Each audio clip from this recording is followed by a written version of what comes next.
छोटी सुकुमारी सिया नामी नामी केसिया केसिया में लाखों मोती हार है।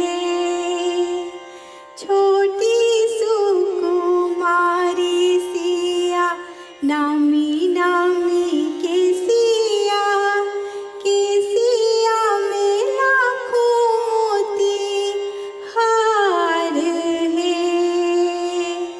केसिया में लाखों मोती हार है। सुंदर सीता दई के झबरल केसिया केसिया में हीरा मोती हार है।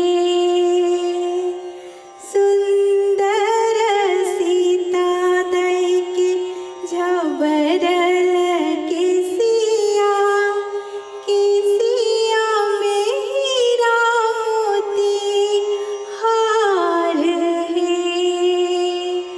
केसिया में हीरा मोती हार है।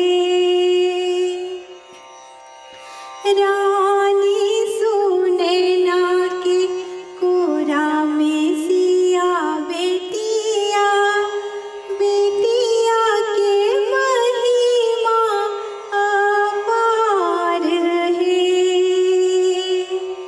रानी सुनैना के कोरा में सिया बेटिया बेटिया के महिमा अपार है।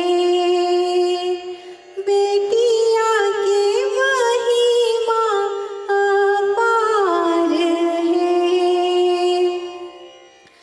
आयल बैसाख मास नवमी जोड़िया चौदिस समय सुखार है।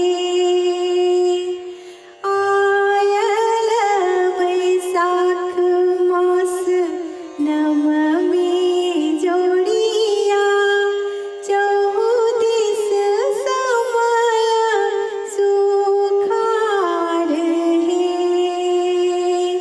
चौदिस समय सुखार है।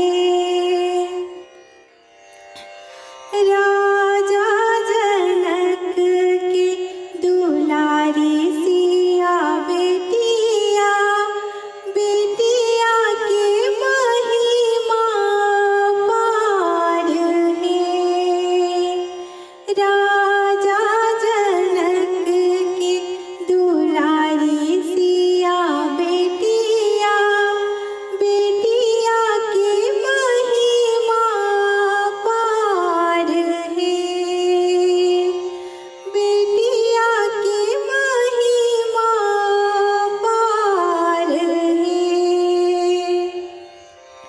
छोटी सुकुमारी सिया नामी नामी केसिया केसिया में लाखों मोती हार है।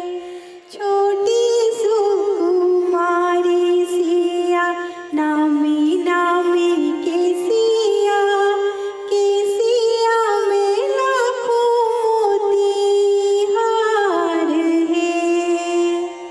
बहुत बहुत धन्यवाद आप सबके।